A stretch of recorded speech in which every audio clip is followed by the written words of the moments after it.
me adjust that camera a little bit. See if that works. It's a little tilted. Things are going a little interesting here. I'm trying some new stuff today. Let's see, a little bit more down. There we go. All right, that's where I had it before. Hi, welcome to Drinking with Dana. And how do I look and sound? I'm actually out on the back porch today because it's summer in Seattle, and every Northwesterner, as soon as it gets above, say, 70 degrees, spends the rest of, well, basically until it drops below 70 degrees outside, dining and doing everything we can in the 2.5 months that we have before winter sets in again. Let's see. All right. Morning Wind, hi. Repentant Imp says, pretty lady. Thank you. That is very generous of you right now. I am a little frazzled today. Let's see. Morning Wind says, I look and sound great. Thank you very much. Like I say, we're out on the back porch, so we're at the will of the Wi-Fi. Hopefully it's pretty good. And you can see the carefully chosen section of the yard that I've actually done some cleaning up in. This side, the tree you can see right there is actually a bay laurel that I've kind of sculpted a little bit. So if you've ever wondered where bay leaves come from, that's it right there. Thank you. Morning Wind said it's very pretty out here. Yes, I got lucky with the weather. It's not too hot. I have an umbrella above me, but it ended up just about right. And Lori says hi to everyone out there. So, as some people in the chat have already mentioned, this is the closest stream to my birthday, so that's the theme I'm going with today. It's my birthday stream, so I get to do what I want on it, which means I'm breaking a couple rules, and I tried something new. I tried to be clever, but it didn't work out quite as planned. But maybe if it's okay, we can try it in the future too. So basically what I did is for the food section today, I basically recorded stuff throughout the day and edited them together, and I'm going to, show you that video. Unfortunately, the sound, I didn't realize that the sound was off until I reached the very last section of the video. I thought that was just something the video editor was doing, was not playing sound. No, I had actually left the microphone turned off. So I'll just be narrating over the top of that. We'll see if that works. Also, the video is still compiling, so I'm vamping a little bit, and because I'm not really sure how to change it around, basically change the scene in the middle of what I'm doing, you're gonna see a little bit of the behind the scenes stuff. So, oh my gosh, our anonymous benefactor just gave out, it looks like 5 tier 1 subs. Thank you very much, anonymous benefactor. I'm very appreciative. That is just wonderful. I am so grateful for your continuing support. Thank you very much. And Lori said that I'm having one of those days, and I really am. Winter Vesper says, aren't we all? Yeah, there's a lot of that going on today. Oh, speaking of which, by the way, happy International Day Against Homophobia, Biphobia, and Transphobia, otherwise known as Ida Hobbit. And I don't think we need to worry about any of that hate in our channel here. So, but as a gay trans person, I very much support the idea behind the day, and hope that all of you are having as little of a hate-filled day as possible. Unfortunately, the trans, homo, and biphobes are out in force, so hopefully we don't get a hate raid. If we do, I will try and jump on it as quick as possible, but if that happens, I'll just go to emote only mode for a little bit, try and clean it up, and then come back. So if that happens, that's what happens. Morning Wind says, I love the acronym. Yeah, that's one of my favorite parts about this holiday, or not really holiday, but day. Um, anyway, as you can tell, my throat's already a little raspy from doing a lot of talking that you're not going to hear. So let's get started on a drink. So let's go to drink number one, which is a whiskey sour. Now, was kind of shocked that I haven't done this drink before. It's one of my favorites. I haven't had it in a while just because, I keep looking for stuff for the show. But it is a great classic drink. It is a sour. I've done other sours on the show. This is one of them. I really like it. So let's get started. First, we're gonna need. First, get my shaker here, and we're gonna need a 1/2 ounce of simple syrup, which will be interesting doing all of this outside because things are not in the places that they normally are, and also I'm sitting down, which is different than usual. But we've got a 1/2 ounce of simple syrup there. Also, I meant to get a wet rag to wash my hands off with because I don't have a sink handy, and I am positive that I'm going to get gunk all over my hands. Like, not necessarily a sticker here, but all right. So, and of course that went face down right there. Lori, if you can see this, if you want to drop a wet hand washcloth out here, I would appreciate it. And Ember Leo says she can't stay long, but is dropping in to say hi, Ember Leo. And lots of people in the chat saying hi back. So now we're adding 3/4 of an ounce of lemon juice here. Again, just try and squeeze this gently so I don't get it everywhere, even though I've already made a mess here. And so you've seen what one tiny section of my yard looks like.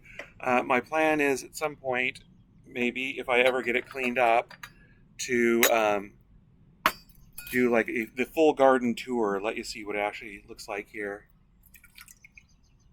All right, so that is 3/4 of an ounce of lemon juice. Now the next thing in here is an egg white.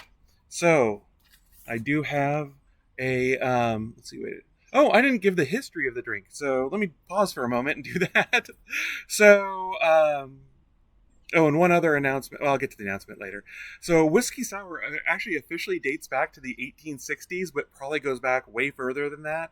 The basic concept of the drink was used on British sailing ships. It's essentially grog, but instead of rum, you use whiskey, and sometimes the ships had whiskey instead of rum. The first written record of it is from 1862 from Jerry Thomas's The Bartender's Guide, How to Mix Drinks. And then it's, appears a few other times. A couple other people claim credit for it, but everyone knows that the sailors had been doing it forever. So that's kind of where it came from. Now this is Greg from How to Drinks recipe, more or less. I've done a couple of, like one change. But let me get my egg out here. And I actually have to take something off the grill, if you'll excuse me for one moment. Hopefully the egg doesn't just roll off here. Excuse me for a minute.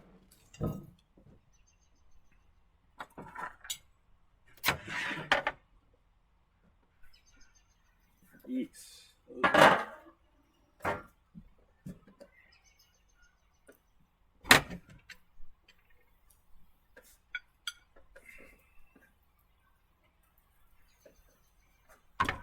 All right, you might hear a slight sizzling sound. That is a good thing. All right. So,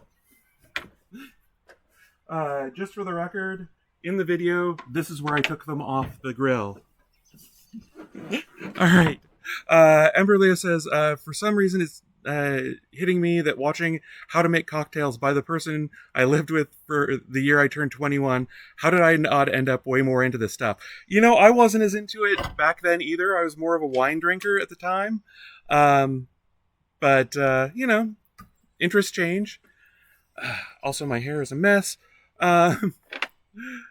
And Aurelio says, true, I still have the corks. Yeah, I generated a lot of corks back in those days, which I think you were going to use for a cork board of some sort.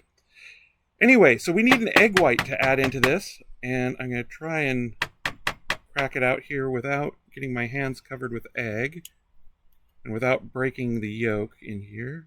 Oh, and I did exactly the thing I meant not to do, which is I'm putting the egg yolk in the little dish I brought out for the egg white in the dish I brought out for the yolk.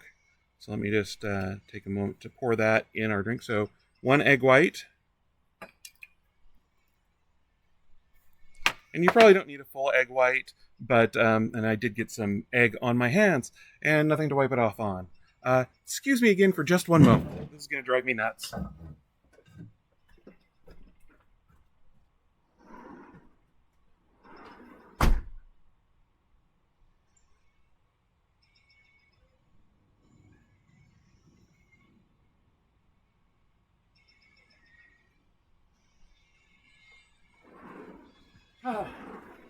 And yes, I do have a technical difficulties and a couple other screens that I can switch to while doing this. But I didn't want to get egg white all over the screen. All right. So we've got egg white, lemon juice, simple syrup. Now we need the important part, the actual whiskey to go in here. Which I'm using Bunker Rye for. Rye is a type of whiskey. It's just made with the rye grain. It tends to be a little harsher, a little rougher than regular whiskey, but I think it works really well in a whiskey sour. Again, this was one of Greg's suggestions, and I think it works really well. Emberly says the backyard is lovely. Thank you. She says it's the backyard is lovely, Lori, and Lori had nothing to do with it. I love her very much, but she was not out here weeding and mowing and all of that with me. Winter Vesper says it feels so strange that you're in summer daylight. It's full dark here and 44 degrees. Yeah, we're pretty far north, so we get right now it's getting dark at around 7:38. Actually, closer to 8, I think. I can always turn on the lights if it gets too dark too soon. But by the time of the solstice, it'll be dark until nearly 10 here. And in winter, it only stays light until about 4. So again, 2 ounces here of this lovely rye. It's actually not that expensive. Nice standard rye for cocktails. This is a drink that does do well with it. It's a little spirit forward, so you can actually taste a good rye in this. But it does still have the lemon juice and the sugar and all of that in it. So, let's see. Oh, Emberleo says the reason she was complimenting Lori for the yard was that she lives there and I was off screen. So, all right, fair enough. All right, so because this has an egg white in it, we're going to dry shake it. Oh, and by the way, for any vegans out there, instead of using egg whites, you can use aquafaba, which is actually the liquid from garbanzo beans. There's a conversion on how much equals 1 egg yolk, but you get the same kind of foam. It's not quite as good, but it's pretty darn close to an egg white. So I'm going to use the egg white because I have it, and I am going to shake it. And you got to be careful here because it actually, normally when you have ice in there, it builds up pressure. It contracts because the air it's cold, and it contracts the metal so on and so forth, and it basically gives you a really good seal. Because you have no ice in here yet, and for some reason, something about the shaking causes the air to expand, and I normally get drink all over me if I don't vent it every so often. And actually, that's probably pretty good. Now, because we're outside, and because our refrigerator is broken, and that's a whole story, I don't have my usual crushed ice here. Yeah, you can see it did leak a little bit here because it wasn't that as good a seal as normal. But anyway, I've got a bag of ice, and I'll put in one of these nice big ones. It's shaped like a diamond. Here, shaped like a diamond. Someone gave me some very nice ones, and then I'm going to try and do the thing again that Greg always does. Yes, I got to watch other cocktail shows other than his. All right, and I'm going to try and crush this with crack it with the spoon here, and not get it. Well, all right, we're not going to do that. I've got some smaller cubes in here too, and I'm just going to grab a handful of those. Oh well, I got it to do it earlier today, but it takes practice, and I'm just going to wait for our ice machine to get fixed. Repentant Imp says, "Are you making an emulsion?" It's yes. It's let's see if I can remember from my chemistry days. It is a colloid. It is a liquid in or air in liquid colloid, which I think is. It's not a full emulsion because you're not getting the whole thing. There's still a lot of liquid in there. And let me zip this up. I'll talk while I'm shaking here. So, it's more a foam than a real emulsion. I'd have to look up the exact technical definition, but it is a foam in culinary terms. So, and I don't remember if I said, but Repentant Imp asked that. And earlier, Winter Vespers said the reason why it was so dark and cold there is because of the time zone. She's on the East Coast. And Emberleo says, if I recall correctly, a foam is air trapped in a matrix. Emulsion is water trapped in oil. That's probably true. Like I say, I tend to think of colloids as basically a colloid is one state of matter trapped inside another. So you can have a solid and liquid colloid. You can have a liquid in gas colloid, or vice versa. You can actually have a solid in solid or a liquid in liquid colloid. It's just a matter of there being distinct particles rather than making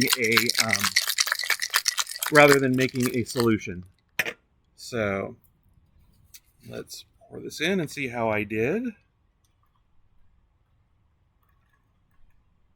That's looking pretty darn good. And I chose just the right glass for this. Now, if I wanted to be fancy, I could garnish this with a couple of cherries or something. I'm not going to, just because I didn't bring a pick to put the cherries on. But you can see it's separating out and getting a nice foam on there. I don't have it set up to do the back camera today, but right now it's pretty opaque. As it settles, it will get clearer and clearer on the bottom there, but with a nice creamy foam, and that foam is from the egg white. If you used aquafaba, same kind of thing. So, cheers, everyone.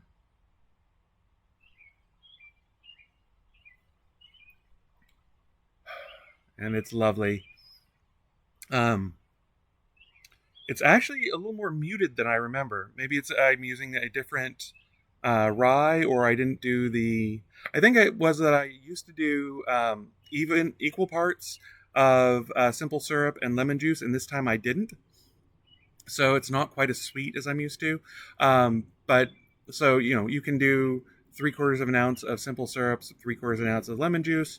You can even, and if you want, you could go an ounce of each, as long as those two are either a little bit less sweet if you like your drinks, or a little bit less simple syrup if you like your drinks less sweet. A little bit, equal parts if you like them a little on the sweeter side. I tend to like mine a little on the sweeter side. So, but this is still lovely. Let me tell you the flavor profile. The first thing you taste really is that sweet velvety foam that's on top.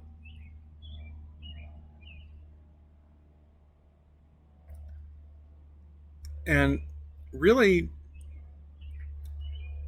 the first part is a blend of all three flavors. The sweet, the tart from the lemon, and the flavors of the rye. But the rye has all of the edges smoothed off. Normally, it's very raw. It's like gritty sandpaper instead of smooth sandpaper. You really get some rough edges on it. They're all gone. They're all smoothed out by that lemon and simple syrup. And then as it develops a little bit,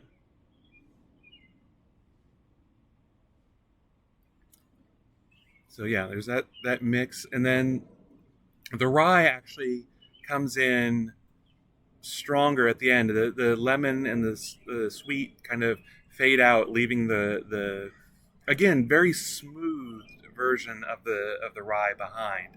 So that's why I was saying it's a drink that really benefits from a decent uh, whiskey or rye in it. I wouldn't use bourbon because bourbon's already pretty smooth to begin with. Um, or a blended whiskey would probably be okay. But again, those tend to be a little on the smoother side. The rye, I think, is the way to go with this if you have it. So, but I've certainly made it with, like good old Jack Daniels. Makes a plenty good whiskey sour. Same thing. Well, I guess not Jim Beam, but I've made them with that before. But if you have rye on hand, use it. All right, so let's see. Some comments about the. Let's see. Let me go back a bit here. No, right. Why is this not scrolling up? Oh, excuse me. Oh, that's right. I can just do it that way. So, all right. More foam emulsion conversation. Winter Vesper says that was really interesting, and that she spent a decade absorbing Food Network. Back, sorry, jumped ahead. With her background stimulation, which I understand. It's the only channel that was guaranteed to stay wholesome and not turn into a horror flick when she wasn't paying attention, which I totally get. Winter Vespers apparently spent that decade playing video games. I also get that. And yeah, more talk about from Morning Wind about the Food Network being safe to watch. Yeah, we used to watch Alton Brown's Good Eats before bed, but we had to stop because we kept being too hungry and not wanting to get up to get food. Let's see. So skipping ahead a bit, this looks like mature creamy lemonade, and a little bit on that. Yes, not quite. I mean, if I'd added more sweet, and maybe this was not the strongest flavored lemon. I think if you bumped it up to an ounce each of the lemon and the sweet, you'd get a little bit more of that mature lemonade flavor. Um, but and Ember Leo saying, "Yes, Good Eats. That's how it starts." Yeah, there was. Don't get me wrong. We watched plenty of Iron Chef too, but that's how we fell in love with Mark Dacos, otherwise known as Sensei Ping. And if you know, you know on that one. But yeah, no, there a lot of the others. I don't like a lot of the American the cooking competition shows, because they're just too. They feel a little too mean spirited. They feel like they're too strongly. I hate to say this, but they're too competitive. And there was one we watched for a while, not on the Food Network, but it was called Nailed It. And that was the one that kind of soured me for good on all the cooking competitions, at least the American ones, which is basically they were taking amateur chefs and having them make these incredible creations that people have found on the web or made by professional chefs. And after a while, you quickly realize, and then basically the point is that they can't do that. They, can't they can't make these incredible things in the amount of time they give them. And I was noticing they're not giving them nearly enough time. And I have to say that in a perfect world, my perfect cooking competition is where you give a chef, the thing they're supposed to do, and then let them go off for a day or two, and then go over and taste what they've created when they've had time to figure out what they're doing, make a plan, and get the right ingredients and make it. Because otherwise, you're just seeing how fast someone can make something. And that's not interesting. I want to see how good you can make it. So, all right. Emberleo's. Emberleo's asking if that wouldn't take me towards a lemon drop. Yes, a lemon drop is similar to this, but with vodka in it instead of whiskey. Just like this is, it basically a lemon drop is another kind of sour.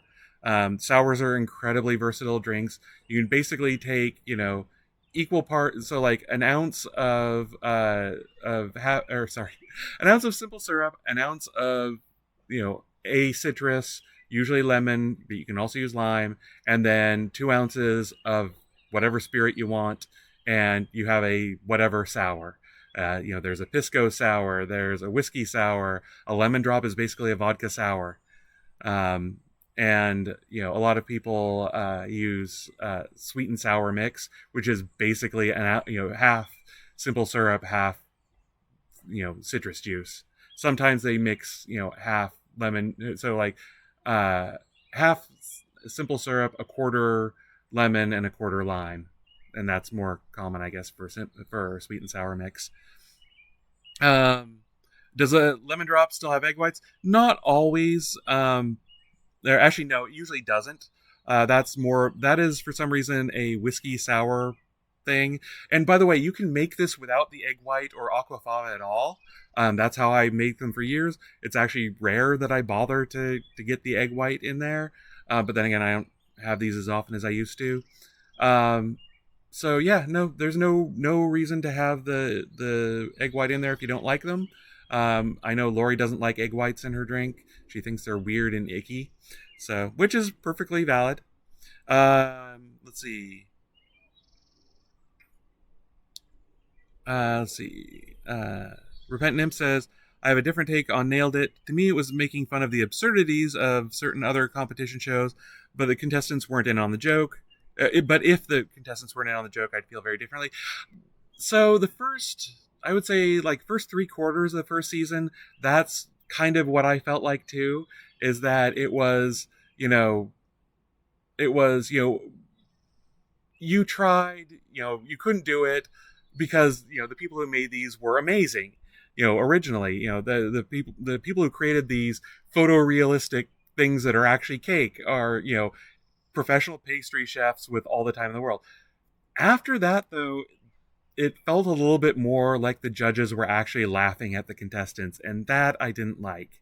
There was another show, the name of which I can never remember, and it was only on for like a season on Netflix, and it was the general idea was their set was a forest made of food. Like, the bark on the trees was actually, chocolate bark, and the mushrooms in the ground were mushrooms that you could pick and use for your cooking and things like that.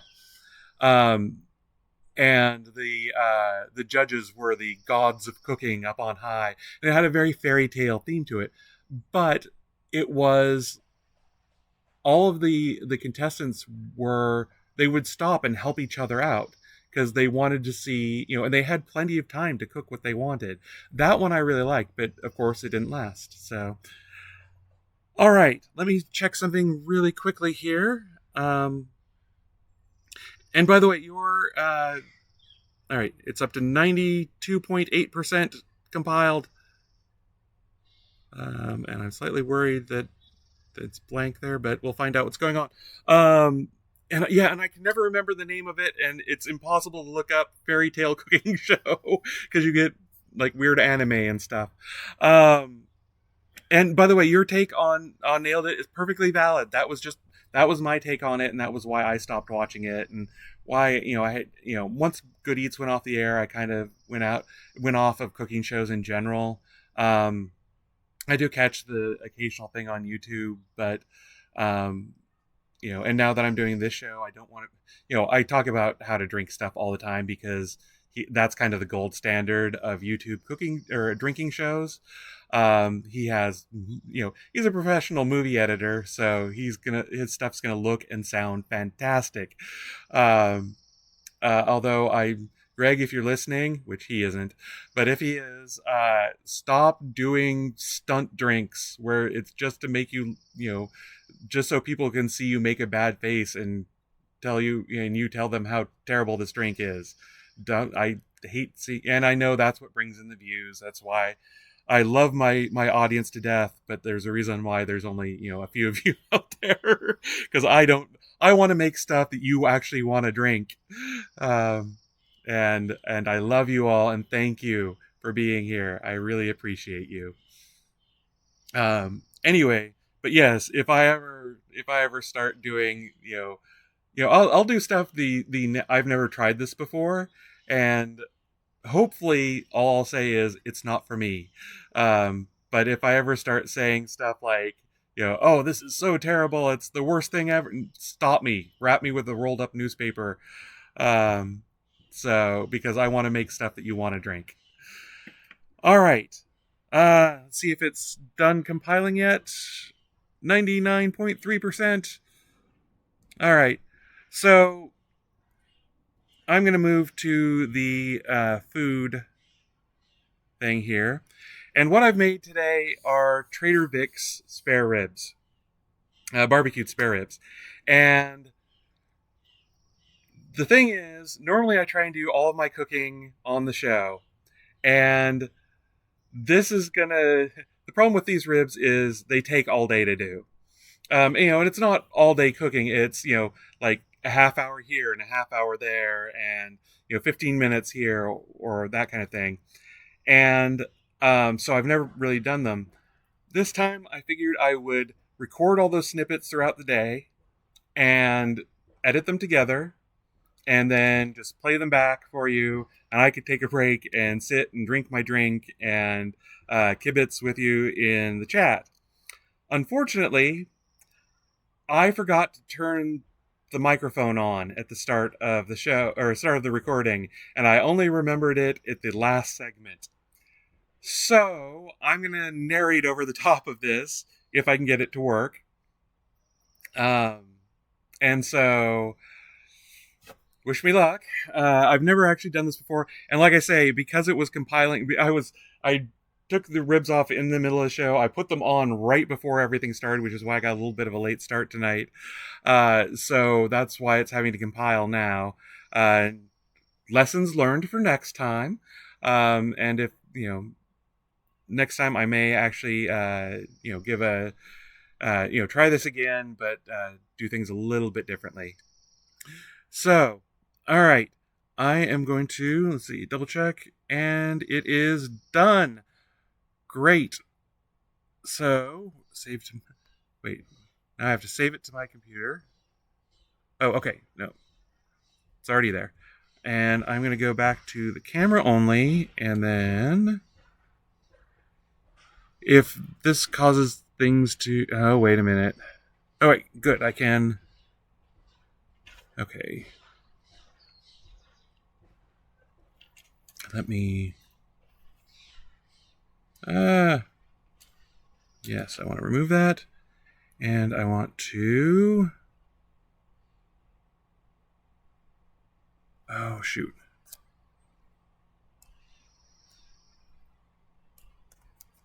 Okay, sorry about that. I need to have that there, but I need to move it off screen so that you can hear me while I'm doing this.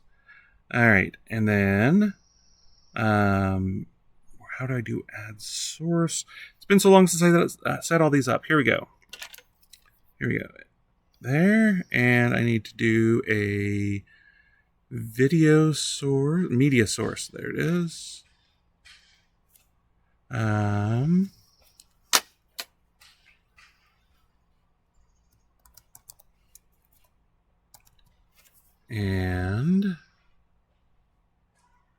browse videos. Oh, where did it save it?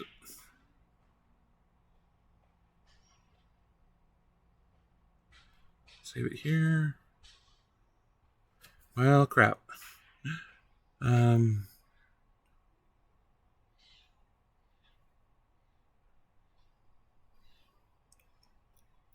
Oh, it's in downloads. Of course it is, because that's where I wanted it.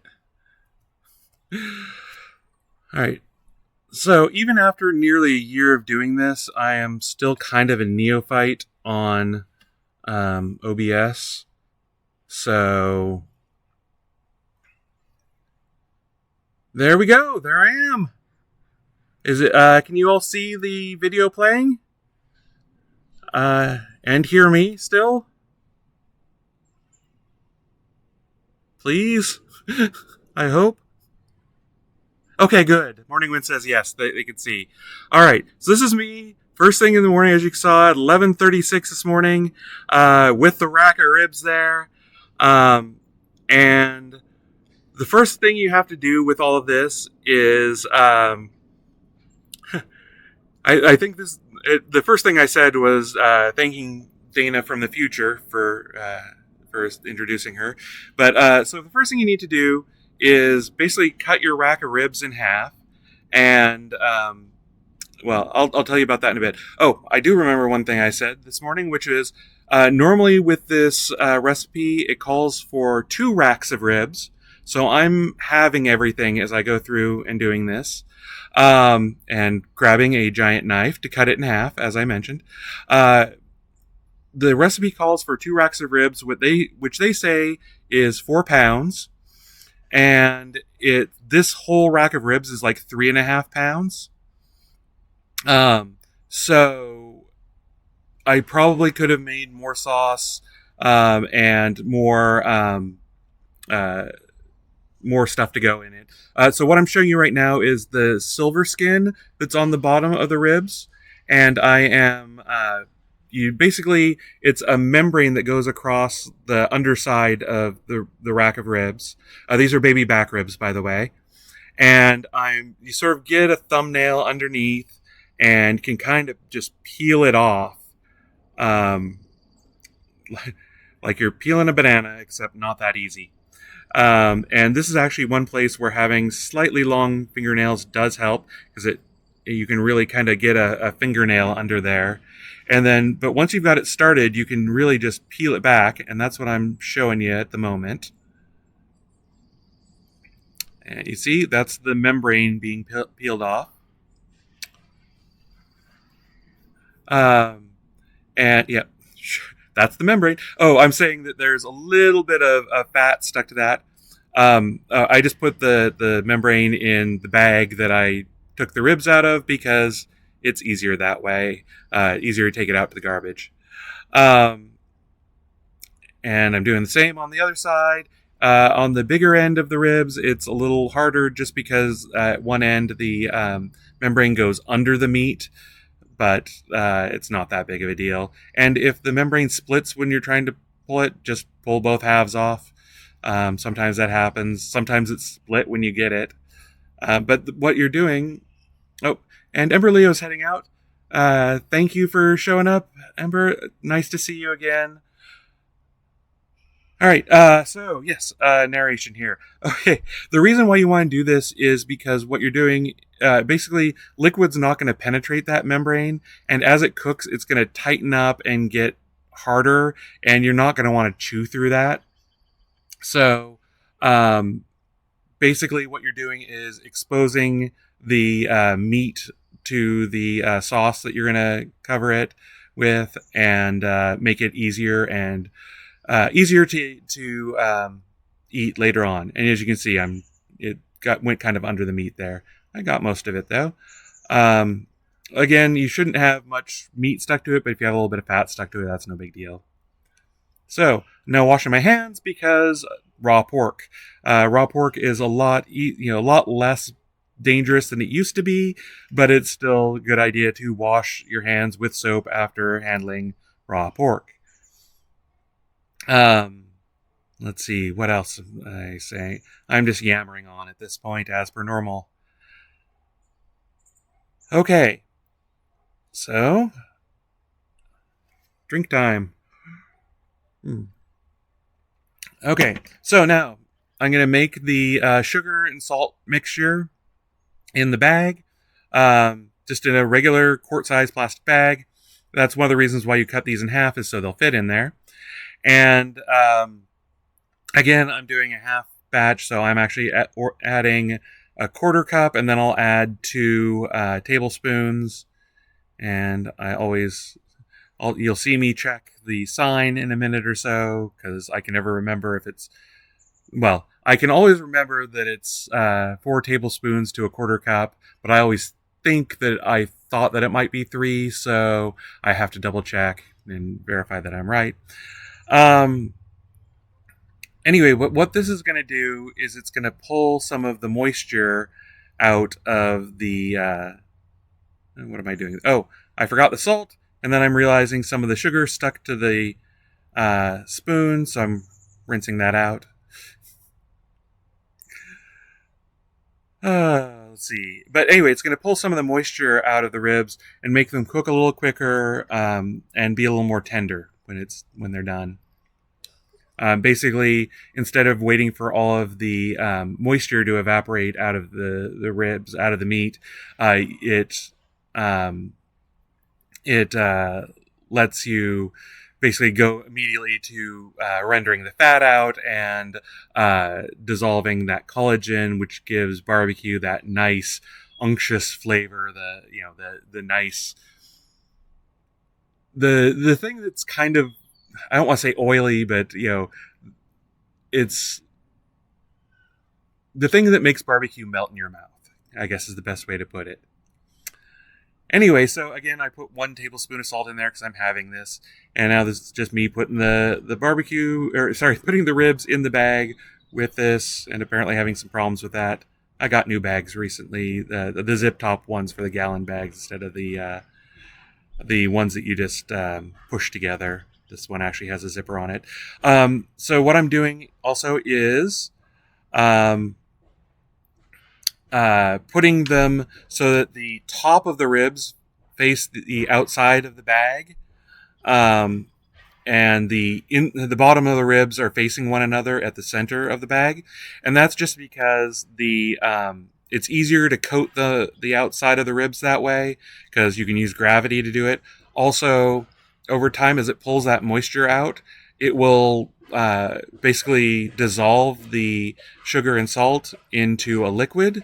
And then, as you flip it over time, you can just, again, use gravity to keep it going all over the bag. And apparently I got a little pork juice on the outside of the bag, which I'm cleaning off with a paper towel. And zipping it up. And again, just tossing it up and down to try and get a nice coating of that sugar salt mixture over that.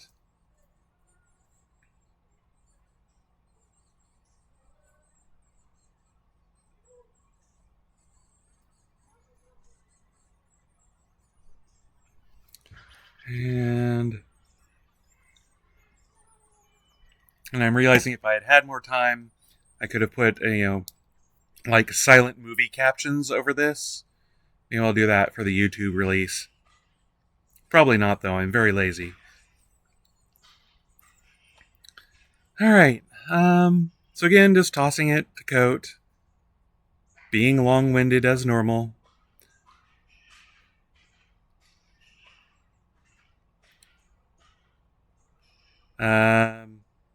Have no idea what I was saying here. Probably about it dissolving. Oh, basically saying probably that you need to flip it over basically whenever you think of it. And it needs to sit there for 2 to 4 hours. So, And you can already see that the sugar and salt are dissolving with the meat juice. And, all right. So, 3:20. I've been to the doctors by this point and come back. Everything's fine. I'm going to live. Just kidding. There was nothing bad. It was just an annual physical. All right. And what I... Oh, uh, and I have a plunger there to measure out stuff for the sauce. Ignore the part where it says show so far. I forgot to update that for like the next two segments. That was from 2 shows ago. And so I'm adding the hoisin sauce first. Handy tip with the hoisin and the Thai sweet chili sauce is to let them get up to room temperature. If you store them in the fridge, they'll pour much easier that way. And clearly I forgot to get out a spatula, so that's what I'm doing now. And add a little bit more because hoisin sauce is good. But it's also a non-Newtonian fluid, which means you kind of have to shake things to get it to flow real well. Otherwise, you get it really mounded up. But yeah, that looks about right. Winter Vesper says, now I'm imagining tinkling piano music with the silent movie captions. That would have been much cleverer on my part than I had. The other thing I was thinking about is, and you can see a little bit of it just in my hair there, but I was like, I should add like more like zombie makeup slowly throughout the day, and by the end just be. But maybe for Halloween I'll do that.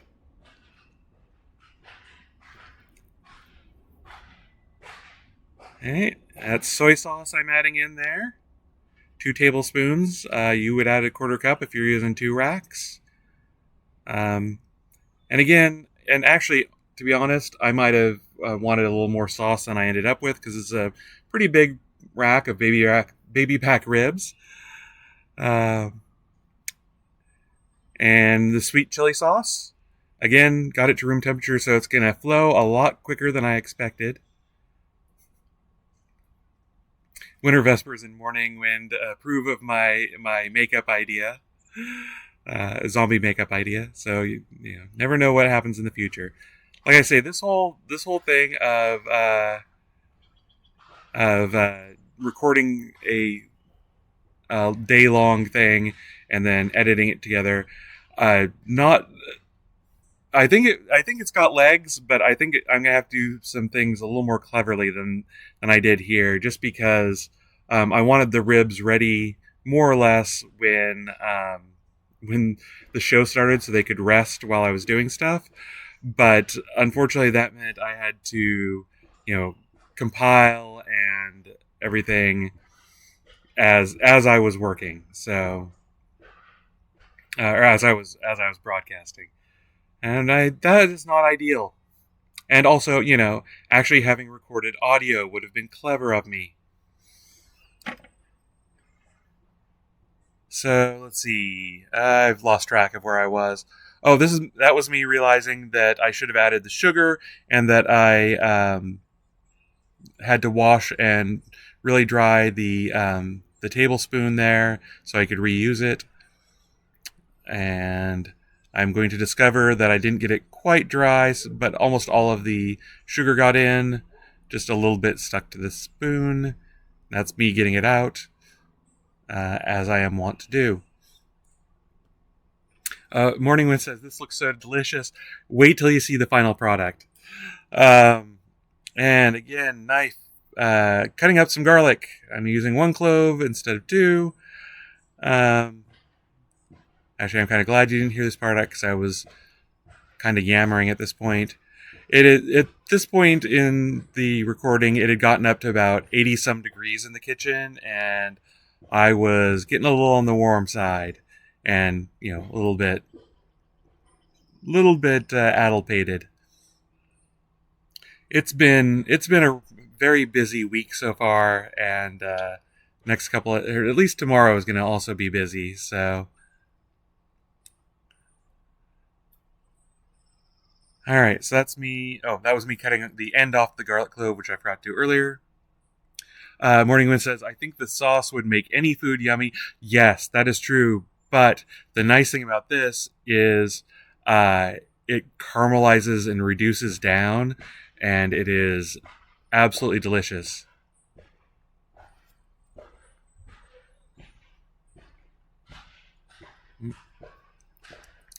All right. I take forever, apparently, to chop up a clove of garlic. I think I was at this point also uh, saying hello and welcome to the medical personnel I saw today. Dr. Walker, if you're watching, hi. It's not normally this chaotic. Normally I'm more put together than this, but I'm trying something new. By the way, if you're in Seattle and are looking for a good primary care physician and you're trans, let me know. I will hook you up with Dr. Walker. She is amazingly good and knows her stuff. Um, I went through a lot of primary care physicians, a lot of endocrinologists and people handling my trans care, and she is the one. She is the one I went to. She is fantastic. But also the person who drew my blood today. Hi, if you're there. Sorry I didn't get your name. They were probably just being polite and aren't actually here. All right, so got the garlic in there. And actually, I think I was commenting also that if my doctor is here, she was probably cringing at the way I was holding the knife and using my fingers to wipe everything off of it. But let's see. So ginger, again, you're supposed to use a tablespoon, 2 tablespoons of ginger. I'm using 1 tablespoon, and I'm eyeballing it because I always grate it from a root. That one had thawed a little bit, so it was a little chunkier than usual, which is fine. I usually grate it way too fine anyway. It turns into kind of a snow. And I just grate as much as I feel like. Kind of estimate a tablespoon, but if I put in too much, well, I like ginger. Ooh.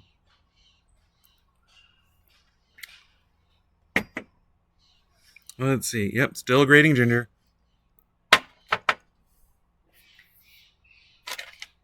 And more ginger. Can't have too much ginger, really. Let's see.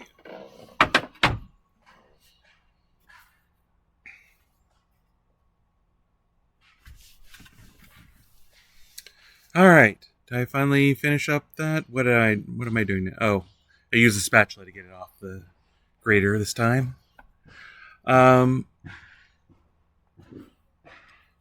Excuse me. And that is sesame oil. Sesame oil is magic. It makes lots of things taste much, much better.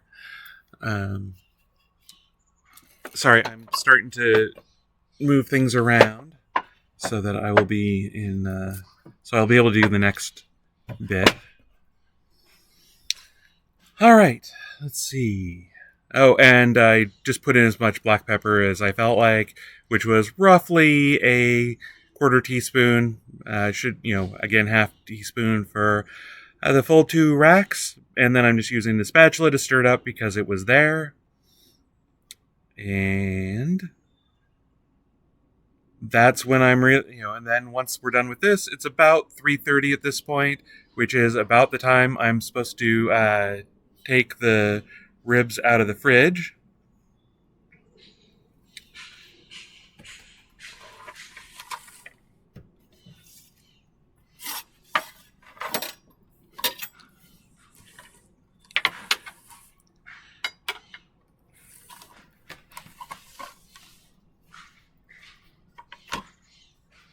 And I'm putting things away because that's how I do.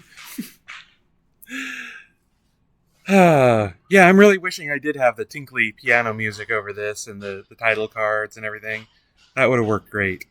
All right, so I'm just saying that is a jelly roll pan with a wire cooling rack in it. The jelly roll pan is let's just say well seasoned. That's the one I always use for meat dishes when I'm roasting things in the oven. I like using a jelly roll pan for that because it's got nice high sides. It's a little bit bigger so the rack fits entirely inside it. And that's kind of all there is to that. The cooling rack is literally the same one I use for cookies and such. So you can see that the sugar and salt have dissolved, all the liquid at the bottom. That developed, basically it all dissolves pretty quick. So, I think I flipped over about a half hour in and then maybe an hour in later. Oh, and this is me remembering to pull off some paper towels because what you want to do is basically take the ribs out and pat them dry because they're right now covered with the sugar and salt solution and all the juice on there, and the whole point is to get that juice off. And so they don't have to be bone dry, but they should be as dry, relatively dry. And I'm also here forgetting that you want to start with them bottom side up, but I'll remember that in a bit. Again, just use the paper towels to pat them dry. Wow, I am long-winded. Am I always this long-winded?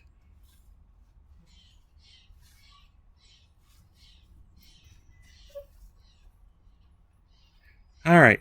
And that was me remembering. Oh, nope, not yet. I haven't remembered. Oh, yes, I did finally remember to put them bottom side up. Again, drying off the bottoms. Probably being excessive here. Morningwood says, not long-winded, informative. Yeah, no, I think you're being generous there. All right. Now I just put in the paper towel in the plastic bag because that makes it easier to take out to the garbage.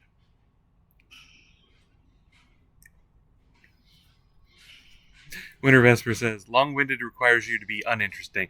I think I meet that criteria, but I'm me, so I'm allowed. I appreciate that you enjoy the commentary.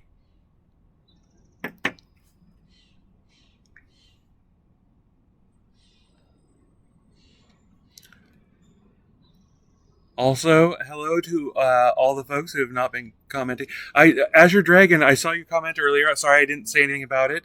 I appreciate. She was saying that she was watching while eating dinner, so I appreciate you being here and spending your dinner time with me. This is me. So here's the thing. The recipe says that you're supposed to use about a cup of the sauce to to cover the ribs, and in my experience, that's too much. I'm actually going to end up using about, I'm about to actually try and do the math in real time, and trust me, that didn't work. But if I was using a full cup, I'd actually use like three quarters of a cup if I was using 2 racks. So I'm using half of that, roughly. And I think, oh yeah, that was me. Yeah, I'm sorry. That's where I remembered to turn the ribs over, and now I've got my hand covered in meat, but that's okay because I have to turn it back over. And on the bottoms here, just a nice light coating is fine. You just want enough to cover the ribs. The thing is, it's going to drip off over time, and you're going to baste it, and that's not going to be a big deal. It doesn't really penetrate that well anyway from the bottom, so don't worry too much about it. Just enough to cover everything. Make sure you get the sides, but in general, not a big thing if you're just putting a very light coating on. And I'm starting to wish I had my citronella candle out here. I'm actually, while past Dana does that, I am going to run inside and grab that and a lighter, so I'll be right back.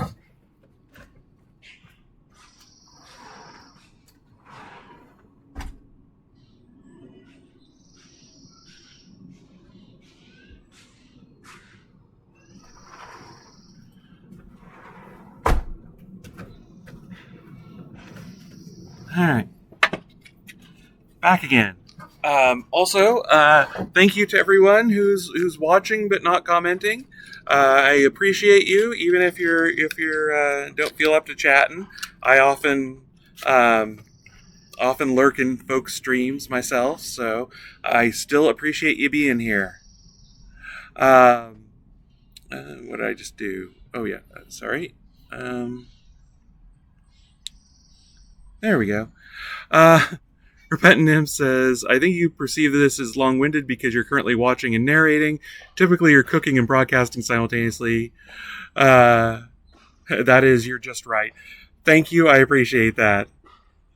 Uh, Winter Vesper says, am I the only one who's reminded of the Bronto ribs and the Flintstones?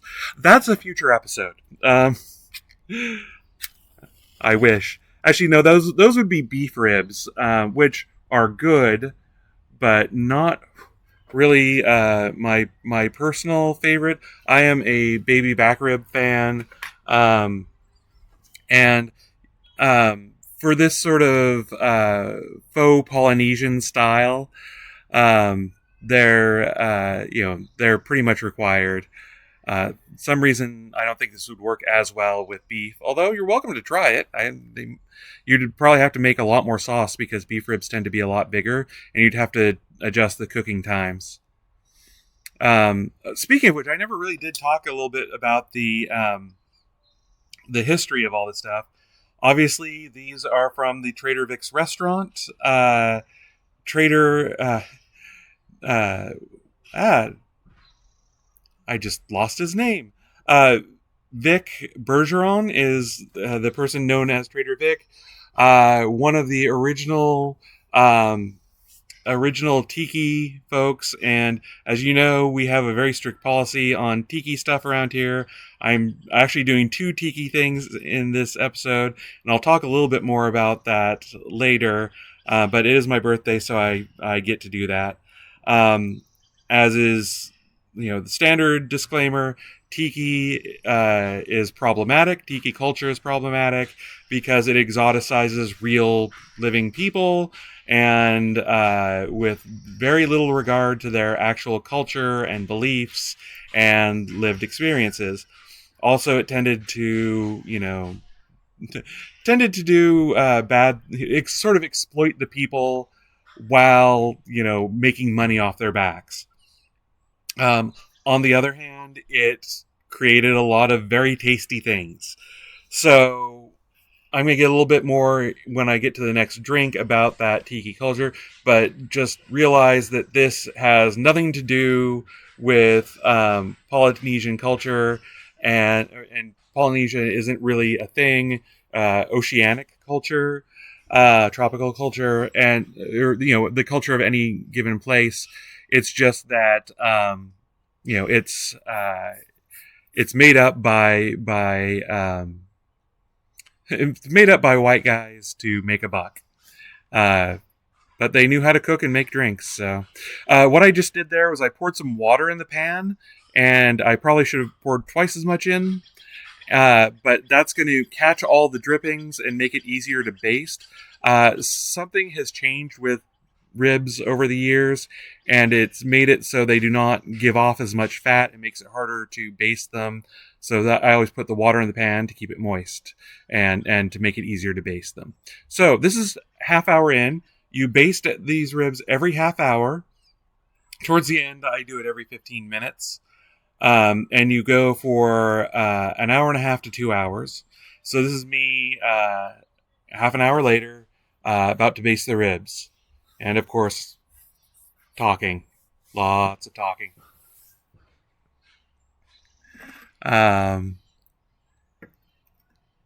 So, big baster, and get to the basting. Come on, Dana. You can do it. I have faith. All right, so I'm going to tilt up the pan. It's hot, so I'm using the pot holder. But you tilt it into a corner so it's easier to get the juices out. You also want to make sure that they actually did get under the water and juice got under the ribs. As you can see, a lot of it, the stuff is already dark brown from the sauce that's dripped off, and also from the meat juices. Um, Again, if I had put more water in there, it wouldn't be quite as brown first thing. I really should have. The one thing, though, you want to make sure is that you don't just wash off all that sauce we carefully put on there. Um, Especially for the first one or two times, you want to make sure you get the dry bits as much as possible. A lot of the sauce is going to get washed off, but you're going to kind of put it back on when you baste it. And I'm being excessive here because I can't stop talking.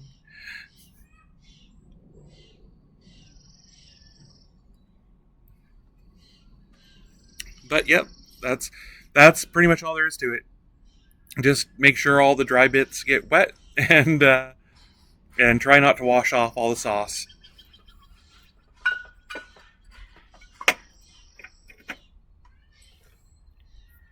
And then put them back in the oven for another half hour.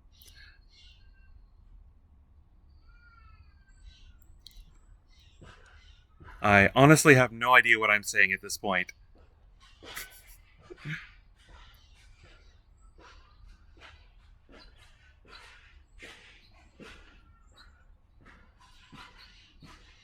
But yep, back in the oven. And I forgot to edit a little bit out there, but so by this point I have basted it a few times.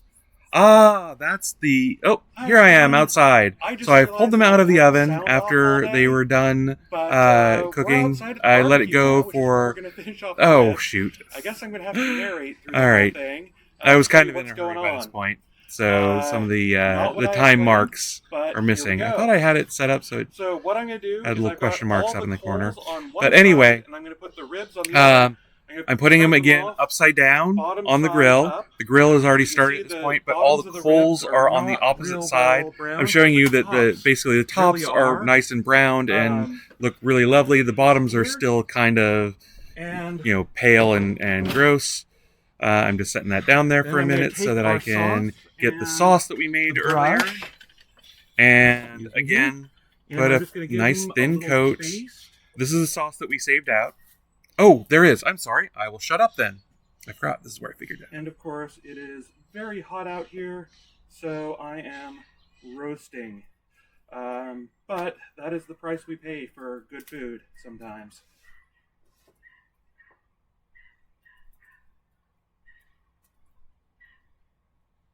And again, I'm not worrying too much about the thickness of the sauce on the bottoms here, just because it's probably going to drip off anyway. And it's also, not got the most meat on it. So as long as it's covered, it's good. Mostly it's for the color and the flavor too, but you're going to get a lot of flavor on the top.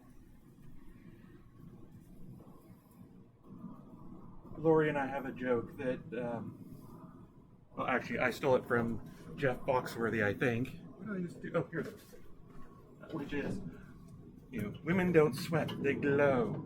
Well, I'm a glow like a pig out here. And anyway, I'm just flipping these over, putting a nice coat of sauce on top. Here's where we want to use the rest of our sauce.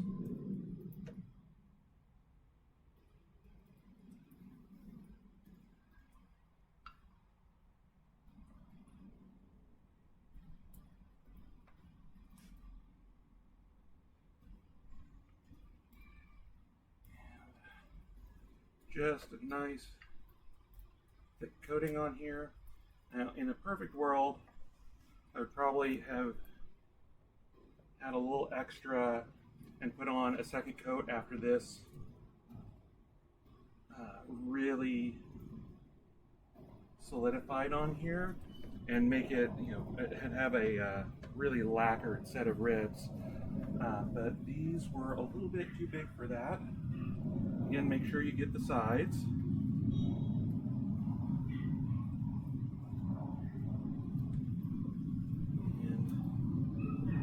And sort of as the finishing touch here, I used up all of that sauce. to flip up the edge of this rack and put a piece of, just a piece of apple wood from our apple tree here, just so we get some nice smoke on it. I cut that about a week or so ago, so actually probably a couple weeks ago now, so it should be nice and smoky. And then we're just gonna, sorry, you can't see me there. And so we're just gonna let that go for another half hour. Check it after 15 minutes to see how it looks. If it's good after 15, take it out. So, see you in a bit. Back to future Dana.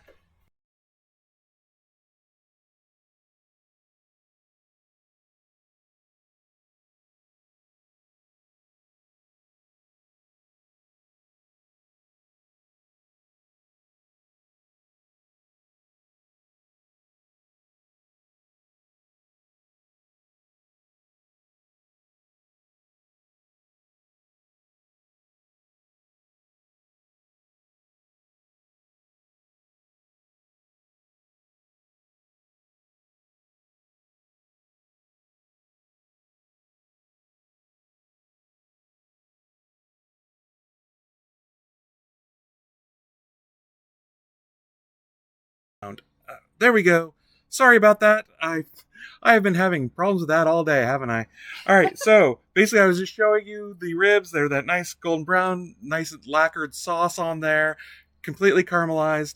Underneath, it's got the nice, again, lacquered color. You're supposed to let them rest for about 15 minutes after you take them off the grill. These have been resting for closer to an hour, so they're going to be a little on the colder side, but I will eat these straight out of the fridge, and they are lovely. Now, obviously, once you stick them in the fridge, they're not going to be quite as nicely sort of candy coated on the outside, but I'm going to cut them up, nice big knife. You just want to, so there's a couple of ways to do this. One is you put it on here and just sort of aim for between two ribs and push it right down. That's how I normally do it. Sometimes though, you can't always see, estimate where the ribs are. And so what you can do is just tilt it up on the side and just sort of see where between two ribs and just move it down, and you can sort of aim for the bottom two ribs there.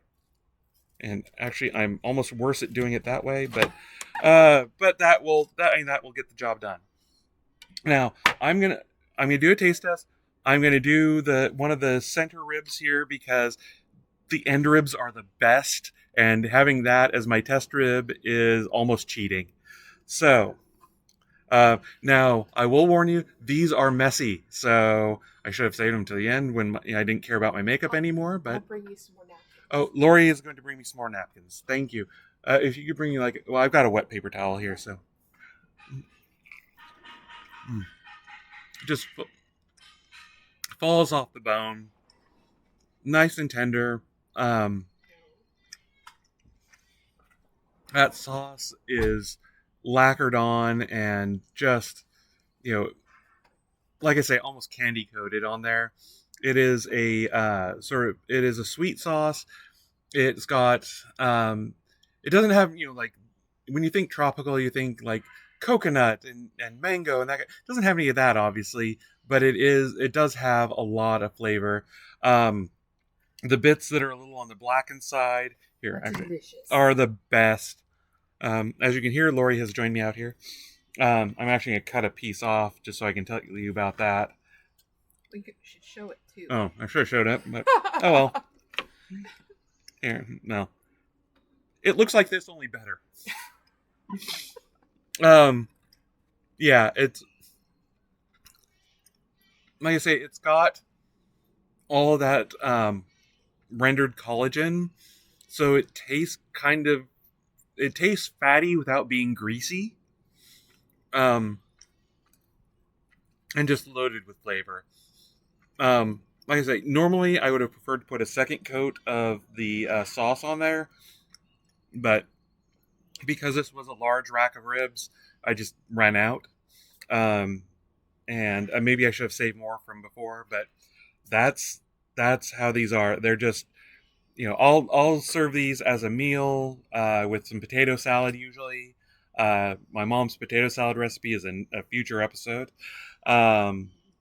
and I serve them every year for our 4th of July party. I love them. These are some of my favorite ribs. I mean, whenever ribs are on sale, I usually get a rack or two and make them. And Lori, by the end of the summer, Lori's sick of them. she forbids me from making them because she is so tired of them. But so it's a good tired to be. so yes, it very is. All right, so that is the mess that I made with the spare ribs.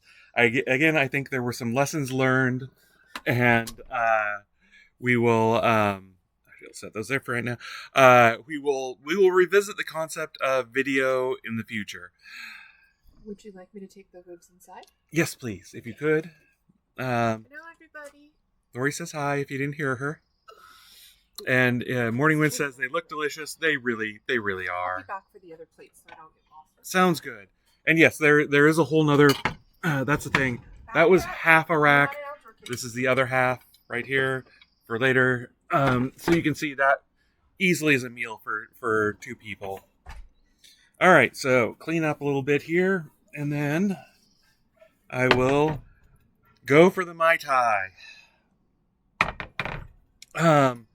So I've got an entire page of notes on the Mai Tai, so you're going to have to listen to me a little bit more. And as you can see, I am pulling out a lot of bottles for this. So this is pretty much the canonical tiki drink, and one I've been wanting to make here for a while. Get out from behind all these. It is well, let me just get into it. So, all right. All right, get to the right page here of my notes. And that's the actual recipe. I have an entire page of notes plus the recipe. I will tell Lori that you all say hi when she gets back out here. All right. Oh, I just moved that to the back there. All right. So there's no getting around. This is a tiki drink. Oh, let me go to the page there. It is a tiki drink. It is the tiki drink. And again, with all of the, trying to take away all of the mystique and garbage, the exoticism that was added onto this. The only thing that is, actually related to any island in the Pacific is the name. It was invented by trader Vic Bergeron in 1944 at his namesake restaurant. And it was actually designed to highlight a very specific type of rum, which was Wray and Nephew 17-year-old rum, which is a Jamaican rum, and you can't get it anymore. It just simply doesn't exist. He couldn't get it after the first few years, and then he switched to the 15-year-old after that, and after that to a different kind of rum altogether. Oh, no, I'm sorry. After the 15-year ran out, he switched to a blend of dark rum and gold rum, which is what we're going to be using today, because I certainly can't get Wray and Nephew 15 or 17-year-old. So he first served the first two to Ham and Carrie Guild, who were friends of his from Tahiti. And after a sip, Carrie remarked that it was Mai Tai, which is actually Tahitian slang for awesome. Sorry, Lori was just waving at me from inside with a plate of ribs that she had cut up for herself. So that's where the name came from, is Tahitian slang for awesome. And by the way, I should be pointing out, all this history comes from Beach Bum Berry's, Jeff Berry's book, Potions of the Caribbean, which is, I've mentioned it a few times on the show, incredibly good history of basically rum in the Caribbean, starting from when rum was created all the way up to modern day, with cocktail recipes, and you can read it like a novel. It's really good. I highly recommend it. I should also note that this recipe and the recipe for the ribs both came from Trader Vic's Tiki Party book, which, cheesy name for a book, I know. But there's some darn good recipes in here. I really like it. It was given to me by someone a long time ago. I love it. So I recommend both those books, and that's where a lot of the information and recipes came from for today. So Trader Vic invents the Mai Tai, serves it to friends. It gets its name, and then unfortunately, Vic has a rival, Don the Beachcomber Beach, who actually invented the whole tiki idea. Tiki was kind of out there. He's the one who, I don't want to say codified it. I think Jeff Barry says before it was formless, and then he gave it form. He is the god of tiki, um, and it's not. I'm not going to lie. Vic Bergeron stole a lot from Don the Beachcomber, uh, just because everything down to how his restaurants looked. He stole the whole idea from tiki from him, and arguably some recipes that are not relevant. Don Beach claimed that Vic used his QB cooler as the basis for the drink, but literally folks who were there say no, Vic didn't do it at the time. But he did steal a lot of other things, just not this. But the thing is, the QB cooler is actually not that close to a Mai Tai. A much closer drink is something called the Golden Glove, which was invented by Constantine, and I'm not going to pronounce this right, but Riba Laguia in 1937 at the La Florida bar in Havana. The only difference between a Golden Glove and a Mai Tai is the addition of orgeat to the Mai Tai and the presentation. The Golden Glove is served over a mound of shaved ice, whereas the Mai Tai is not. And also it's very similar to the Daiquiri number 2 from another La Florida bar. And actually, Vic put the recipe for both those drinks in his 1946 book, his first book in 1946, because he would steal from anyone. And it turns out you can't copyright a recipe. Anyway, these originally he served them on a few menus around at his bar, and they didn't really catch on. But he signed a deal with a hotel in Hawaii, the Royal Hawaiian Hotel, to basically provide them recipes and train their bartenders. Even though it wasn't actually his bar, he got some money for it. And he sent his head bartender there to show him how to make it. And it was actually at the bottom of the list of drinks, kind of as an afterthought, but it just caught on, and everyone soon started talking about it. Diplomats, just about everyone started talking about it. But since this recipe was secret, bars all over Hawaii just started making whatever they felt like and calling it a Mai Tai. Oftentimes, it was just pineapple juice and rum or whatever they thought sounded good, but everyone would just ask for a Mai Tai, not knowing what they were like. But eventually it became kind of a status symbol. You went to Hawaii and you had a Mai Tai, and that was part of your trip. But only if you went to certain places did you actually get a real Mai Tai. And that's kind of kept on today. If you go to a lot of restaurants in Hawaii, you will get some really bad Mai Tais. Or if you go to restaurants and bars in Hawaii, you'll get really bad Mai Tais. I really recommend trying to make your own if you have the stuff for it. I don't order Mai Tais in restaurants unless I know it's a really high-end restaurant. So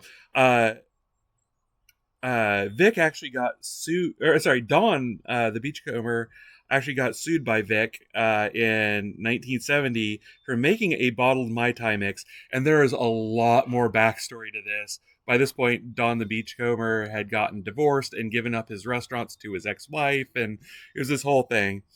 But but on this bottle of Mai Tai mix, it claimed that that Don was actually the inventor of it, and Vic sued him over that, and it was a whole big thing. And actually Vic won, but he won at a cost, which was he had to reveal the recipe for Mai Tais. So now the world knows what they are, which is why he actually published it in his book. And there's actually 3 recipes in there. One is the original, one is sort of the modern day one, and then one is using his Mai Tai mix. And so that's kind of where we are. So as you can see, it's a couple of white guys fighting, not over what they claim is tiki, not anything to do with islands in the Pacific, except for the name. So, also thank you to our new subscriber, whose name I do not feel comfortable pronouncing, but thank you for joining. So I'm gonna actually make one of these now. I've got everything out here.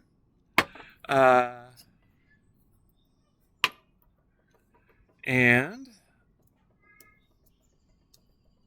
yes, yeah, that name is not great.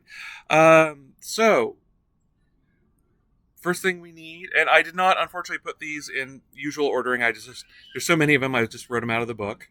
And sorry for shaking the table. Our outdoor table is not as solid as we would like. And here's a fresh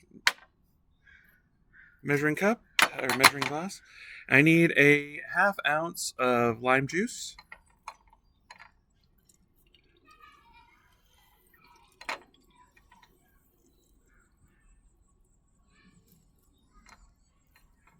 Lori says she just ate 2 of the ribs. They are amazing. I've never loved Dana's show so much before. There are some good things that come out of this. All right. And technically we want to save the squeezed 1/2 a lime there. But 1/2 an ounce of lime juice. And, I'll go ahead and do this now. 1/4 ounce of simple syrup, which I set over here.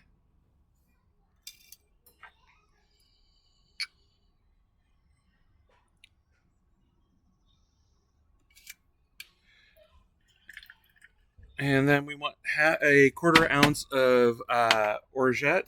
Now, orgeat is also just almond syrup. This is not the best one out there. It's almond syrup with a few extra things in it.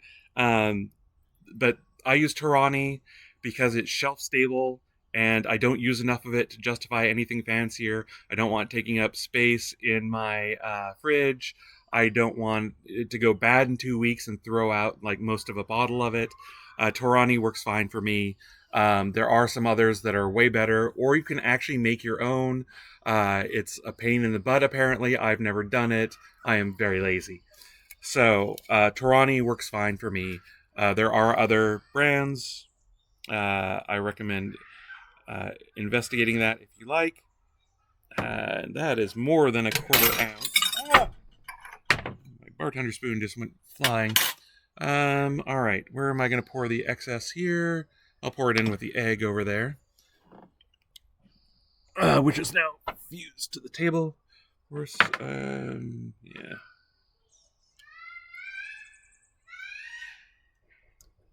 Yeah. Kids next door are screaming. I apologize for that.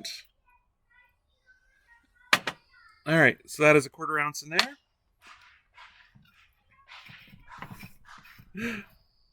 As you can see, we live in a quiet suburban neighborhood. All right, so now we start adding the booze, and there's a lot of it. We want an ounce of gold rum. I'm using George Ocean gold rum, which I've just recently got, and it's nice. It's a good one. A little bit of an upgrade from the Bacardis I was using. You can still use whatever you have on hand. I'm not going to judge. We want an ounce of that.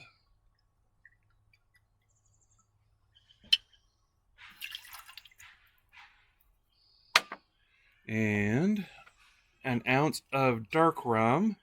And I am using my old Lahaina dark rum, because again, this is actually a drink that you would do well to use good rums in this. It is you can taste the difference, especially the dark rum. And that's it. And that about kills this bottle here too. Slightly more. Which means I'm now on my last bottle of this, so you really shouldn't be going to Hawaii right now, but if you go to Hawaii, let me know, and I'll have you pick up some old Lahaina rums, because I really like them. And you can't get them on the mainland. So that is an ounce of that, and now a ½ ounce of my orange Curaçao. My orange Curaçao's cheap. I need to upgrade at some point, but I don't use enough of it. And this is a huge bottle. Well, actually, it's just $7.50, but yeah, I'm not going to go through this anytime soon. But it's this neon orange stuff. So yes, ½ an ounce of orange Curaçao or Curacao. I never have figured out how to pronounce it. Probably should be Curacao, but I always pronounce it Curaçao. And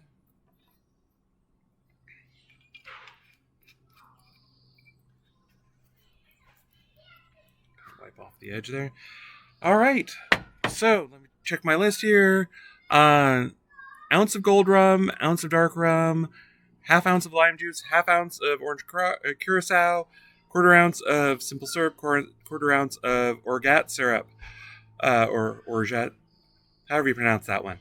And we're supposed to add 2 cups of crushed ice, but first I am going to actually make my garnish for this because it's going to take a minute. So you want a fruit stick and some mint. I'm going to combine those two because I'm fancy. And so basically I've got a sprig of mint that I have stripped all of the bottom leaves off of. Nice solid stalk there that I've cut an angle so I can just thread some fruit on there. I've got a very tiki zombie head full of pineapple in here, and I have some fancy cherries in here. And I did not, well, here, I'll use my bartender spoon to scoop some of these out. I don't normally use the bartender spoon unless something calls for a bartender spoonful of something, just because, I don't know, even when stirring, I use a swizzle instead, because that's how I like to do things. And so my thought is, so it calls for, like I say, a fruit stick, and all a fruit stick is a skewer with some fruit on it, usually pineapple and cherries. Let me see if I can do this. I need a little lighter one. Okay, cut these earlier, this pineapple earlier, so that I could do this. But I had neglected how solid this mint was going to be, and the mint stock was going to be. Well, alright, well, that's kind of on there. And then I'll get another cherry. And it'll probably all slide off into my drink, but that's the price we pay. Again, this is me trying to be clever, and it not always working so well. But you gotta try new things. Alright, so I'm just gonna set that in my drink, or in my glass. Now there is an official tiki glass for this. It is actually a glass. It is much like this rocks glass that I'm using, except it has Trader Vic's written all over it, and some tiki-ish stuff. It's not a big mug or anything. Winter Vespers likes the zombie head. You can thank Lori for that. That was something she desperately wanted, and so we got. Or actually, I think she asked for it for a holiday or something. All right, so I'm going to add the ice. You're supposed to add 2 cups of crushed ice. I'm not going to add that much, but I am going to add quite a bit. And again, I don't have crushed ice, so I'll just use small cubes here, at least the small ones I can fish out here. My ice is pretty wet right now because it's kind of melting out here. I have it in a little ice chest, but that's not doing much right now. And again, this would be better if it was crushed, but we work with what we got. Oh, and you may have noticed that I had my mint in a glass of water there. That is a little trick for whenever you're using herbs or mint or whatever, and you want to keep it fresh. Treat your herbs like cut flowers. Put them in water, and they will continue to grow, because that's what they are, basically, is cut flowers. All right. And the kids are screaming. All right, so we shake it.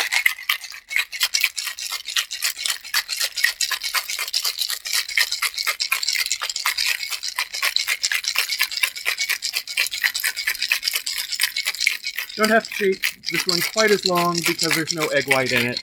And we didn't have to do the dry shake. This is what it's called when you shake without ice. But we are going to do something called an open pour. And what that means is, instead of just taking the cap off and pouring it out that way, we take the whole top off and pour all the ice in with it.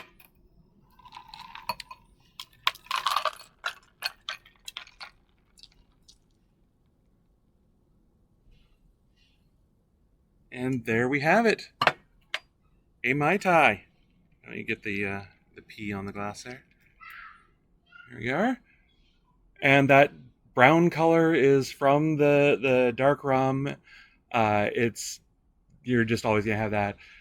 It's not a very visually appealing drink, which is why you put the fruit stick and the mint and probably a custom swizzle stick and all sorts of other stuff in there. Let's see. Lori's saying, I'm glad you like the zombie head. I got it from ThinkGeek a long time ago. That's where she got it, apparently. All right, so cheers, everyone, before it gets too dark out here.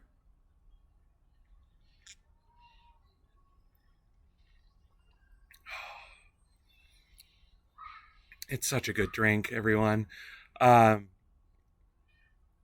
It's... I have to go back into another. It's complex and yet approachable at the same time. All right, here.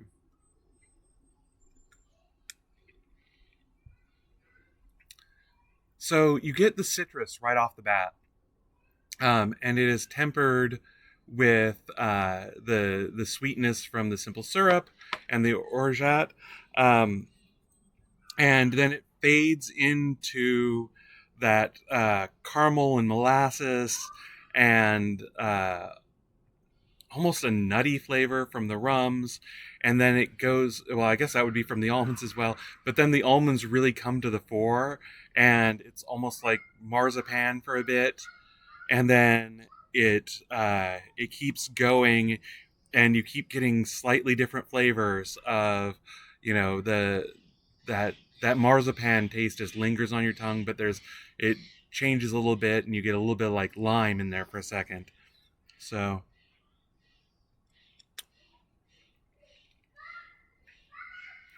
yeah, citrus, and then a bit of ice there here.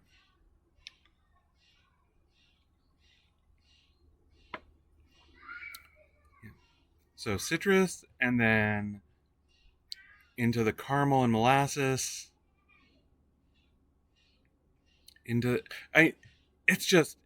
There's so much there, and it lingers on your tongue. Now, my dad back in the day and my mom used to go to the original Trader Vic's when it was open, because he was stationed down in Southern California in the Navy, and apparently the prices at Trader Vic's hadn't changed all that much between like the 1950s and today. And they were like, you would buy you'd buy a drink and it would be expensive, like almost $20 in today's money, but it was big and it was strong, and that was pretty much the drink you needed for that night.